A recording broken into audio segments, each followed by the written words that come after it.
next thing I think that people go into business for is because they think they're going to immediately get rich. Yeah, absolutely. You go into business because you think there's money, and then you realize that it takes money to do business. With my stacks, y'all. I'm just joking. It takes money to do business, and then you think you're doing well, and then it's tax time, and then you're stressed out until your accountant says you're good. Here's what's going on, and then you can breathe again for the next couple months. But yeah, so people think that going into business that you're going to immediately become rich. It takes years to, start turning profits and stability and financial, prosperity. But it's let's not talk helping about it that. overnight. So let's talk about the real rich. Okay, so let's look at this. Business has value. All right, on average, the average business that is successful, the ones that make it to the 5 years, okay, which would be the we're talking about the that actually make it there to the 5 years and go beyond the 5 years. Let's talk about that. Let's talk about what real wealth looks like. So in business, you have your GM, gross profit margins, GPM, and then you have your net profit margins. Can you tell us a little bit about the difference between GPM and net profit? So your gross profit margin is, so when you're looking at your profit and loss statement and you're looking at, what's it cost to do business? What am I, what is my job materials? What is my labor? What is all these things?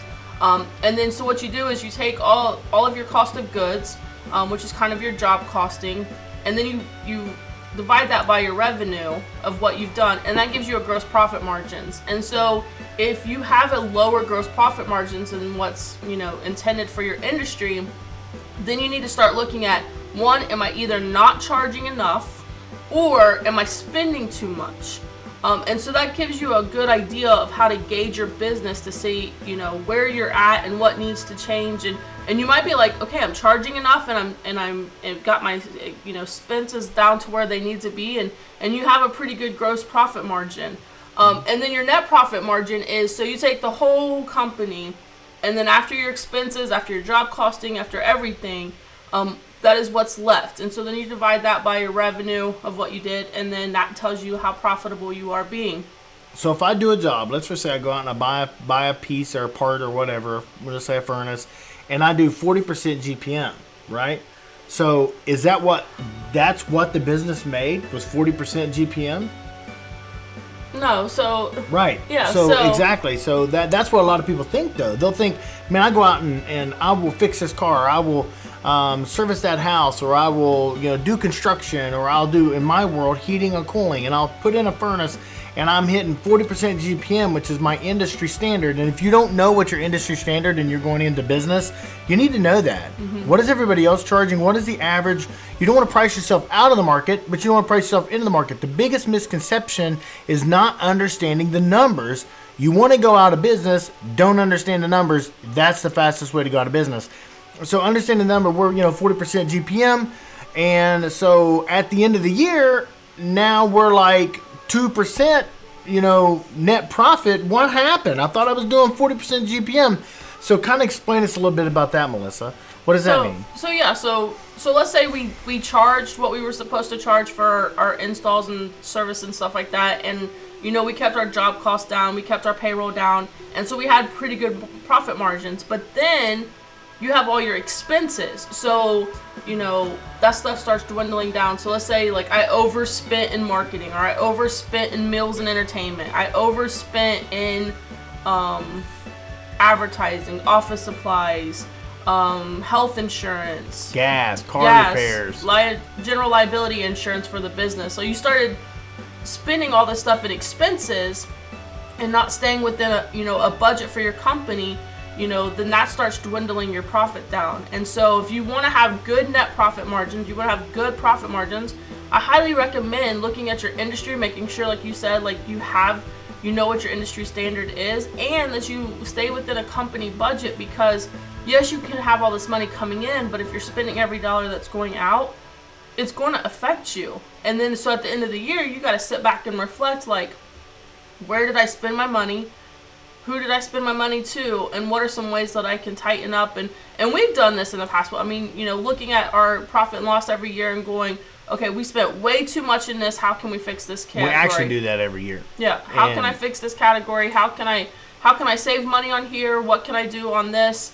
And maybe we had to shop around for our business insurance because we were getting charged a lot of money and not realizing it because they said this is what you have to pay. But then we start shopping it around and realize that we can get a better rate with a different company. And so that saved us a lot of money. And so it's looking for those little things to find to help your business overall, the health of your business. But if you don't know numbers and you don't understand that, then you're just going to be like, well, I have to do this, I have to do this, and I'm just going to spend it, and then you have no money left over to build on for the next year. And you're going to get banged for it. I mean, you're going to get nailed. And so for a perfect example is this, at the end of the year, looking at the P&L, which is the profit and loss statement, looking at the P&L and looking at that going, man, okay, so why is our net profit not where it needs to be? And it could be for several multiple reasons. It could be, well, I'm 40% GPM. Where is it going? What's going on? Maybe it would be something that you wouldn't even realize was going. Like maybe there's inefficiencies. Inefficiencies can really damage your numbers tremendously. And at the end of the year, you thought you had 40% GPM, but because of it taking longer to do a job or inefficiencies for whatever that may be, not getting the job in time, maybe it's not quoting the job out to where you're making too many trips back to the supply house and all that stuff, all the lump numbers, it comes down to the end of it.